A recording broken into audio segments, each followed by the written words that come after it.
everybody, and welcome to another episode from Get in Football. This is going to be the match review of United versus West Ham, a deep tactical analysis of the game. We're going to be talking about a lots of stick that Pogba got for giving away a penalty. Mason Greenwood, who has been a star and is just growing and growing day by day. We're also going to be talking about where this leaves us in the Premier League table, the race for the top four basically, and a very important and interesting update on Jadon Sancho. So let's get started. Before we start, everybody, if you have not liked, shared or subscribed the video, please do it. It gives us a lot of motivation to make more and more videos. We are growing, we are slowly reaching the 150 subscribers mark, which is a big thing for us. So love your support and keep supporting us all the time. So let's get started, everybody. First and foremost, let's get the lineups out for yesterday's game when Manchester United took on West Ham. Yeah, these here are the lineups.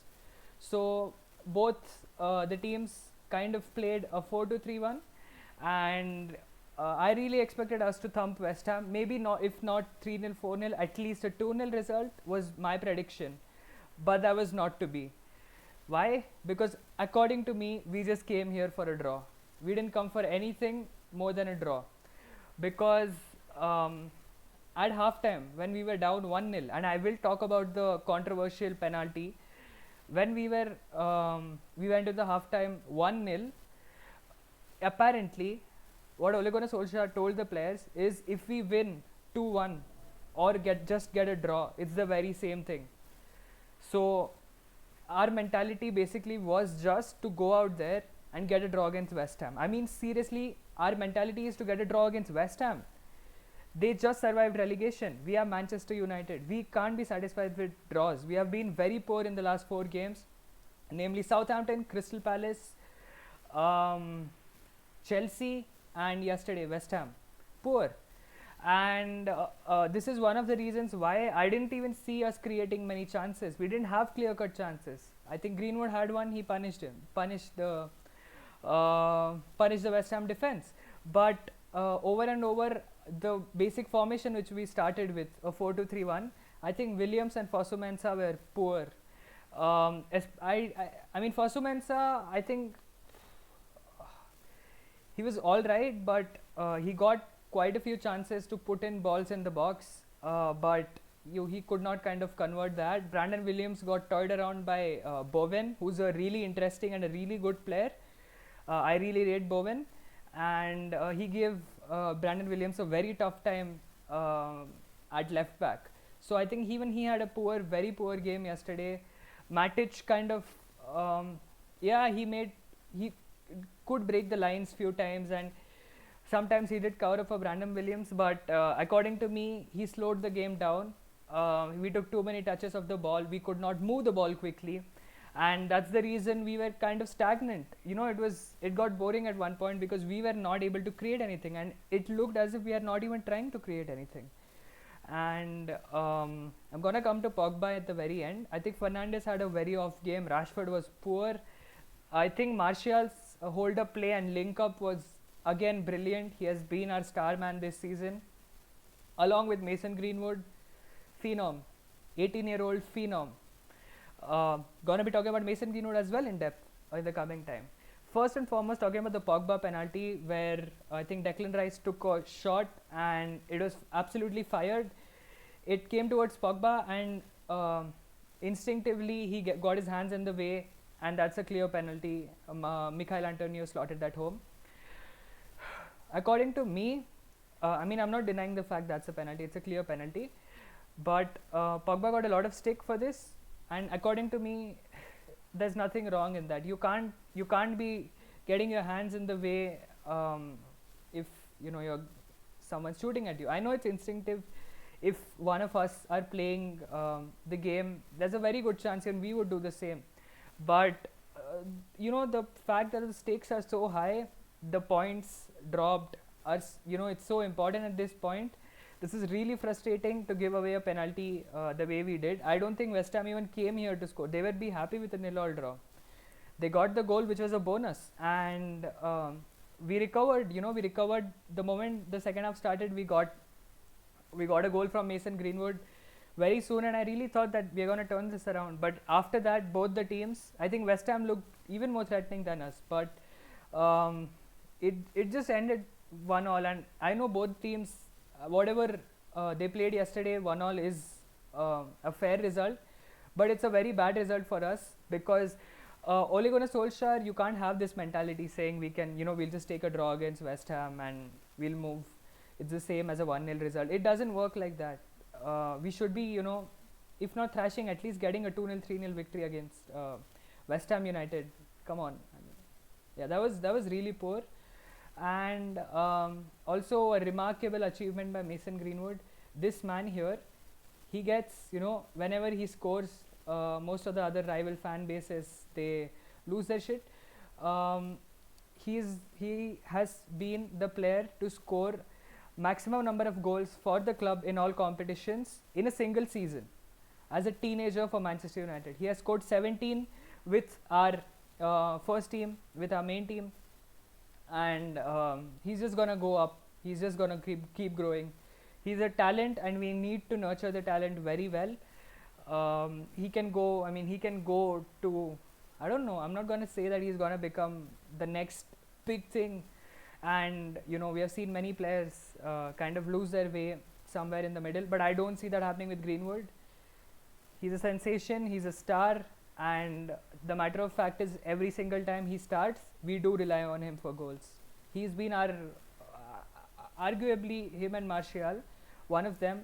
I think I might pick Martial slightly, but he has been one of our best players since Project Restart, and there's no doubt in that. So yeah, kudos, and he's just gonna grow. He's gonna keep growing, and he's gonna become a sensation. I don't have many doubts in this. Now talking about where this leaves us in the Premier League table. Well, a poor performance, but we still are. We jumped into third place yesterday with our draw because Chelsea messed up against Liverpool. End-to-end football, but Liverpool got the better of Chelsea. Their defense let them down. Kepa let them down, and now Chelsea is fourth, Leicester's fifth, and we have taken the third spot. Now the last match day is coming up this Sunday. What do we have to do to hold on to the third spot? Well, if we win, we are through. If we get a draw, we are through. If we lose, we have to hope that Chelsea loses, we are through. What do I think will happen?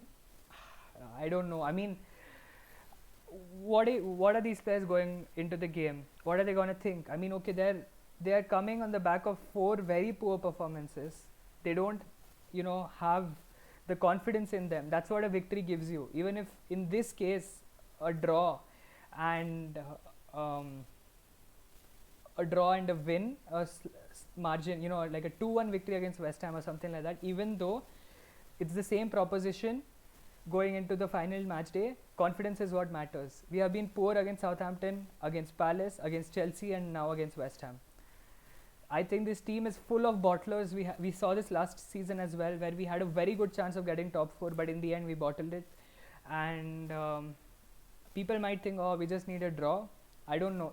If we decide to sit back against Leicester and play defensive football, counter-attacking football, I think we'll get exposed because honestly, I don't trust our centre-back pairing enough, and guys like Jamie Vardy are gonna cause trouble, is what I feel, because of his pace. None of them are quick, and if he gets through the lines, he can be a very big nuisance. I don't know. Leicester will come at us hard. They need a victory because only a victory can guarantee them Champions League football. If it's a draw, then they they have to wait and watch what happens to Chelsea versus Wolves. I think we might get top 4. I mean, I think we will get Champions League football. I think we'll somehow scrape a result against Leicester. I don't think it's going to be a convincing game. It's going to be a very tricky fixture, but I think we just have enough, I think, to get us over the line. Limping over the line would be an ideal term to use. Now, a very interesting update on Jadon Sancho. So today there was this news coming out that Werder Bremen star Milot Rashica has been, is on Borussia Dortmund's wish list, transfer list if Jadon Sancho leaves. About Milot Rashica, he can play as a attacking midfielder or he can play as a winger, and he's one of the reasons why Werder Bremen have stayed up. They played the playoffs and they managed to survive the drop.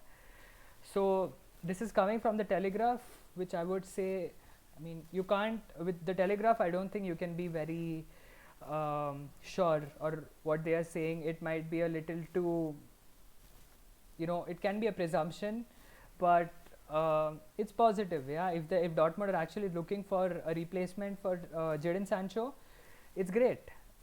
Because that means that Sancho might leave, and I don't see any other destination for Jadon Sancho this summer except Manchester United, because he has a bad relation with Pep Guardiola. That's the reason he went to Borussia Dortmund. He was not getting starts. Just imagine, I mean, Pep bought Riyad Mahrez in. He had Jadon Sancho in his wings.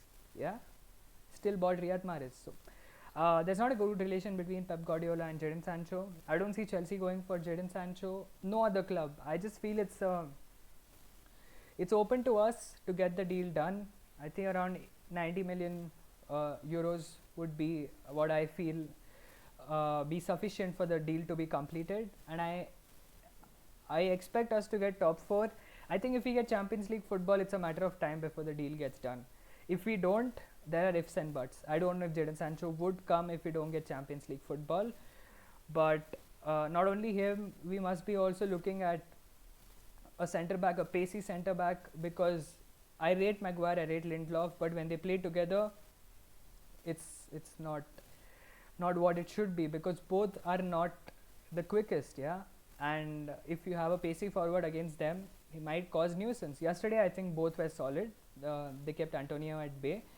But we have seen this. We saw this with Southampton. We have seen it with Palace. We have seen this with Palace in both the fixtures. In the first fixture which we lost, and the second one as well. So that's my issue with our centre backs. We need to get a pacey centre back. Initially, I thought we need a right winger first priority, then an attacking midfielder, and then a centre back. But now I think even a centre back is very crucial, because teams know that if you press high against Manchester United, there's a very good chance they'll commit mistakes. And if you play when you have the possession, when you play you can maybe play a long ball over the top, and there's a good chance that your forward might outrun our centre backs and have a shot on goal. So these are the few concerns I have, but nevertheless, this Sunday is going to be a very, very super Sunday, as it's called. Even the relegation battle has heated up. Anyone, it could be anyone. There's Bournemouth, Villa and Watford all fighting for survival, and only one of these 3 teams are going to survive and 2 are going down. Personally, I expect Watford to go down along with Bournemouth. I think Villa will stay up, but anything can happen on the final day. Very, very exciting day. It's after ages that the top 4 battle, the relegation battle, everything hinges on what happens on the last day. Yeah, I think it's after 2 or 3 years. Yeah, around 3 to 4 years that this is happening, or else around match week 30, 36 or 35. Generally, all this gets fixed, and the last 2 games are just just playing for the sake of it, like how Norwich is going to be against City. I mean, yeah, that's what I see, and that's all for today, guys. Please keep supporting us, and please do subscribe if you have not done it yet. Bottom right hand corner, we are close to 150 subs, and we are going to keep growing. We know that. We want your support, and we love your support. Thanks for watching, everybody.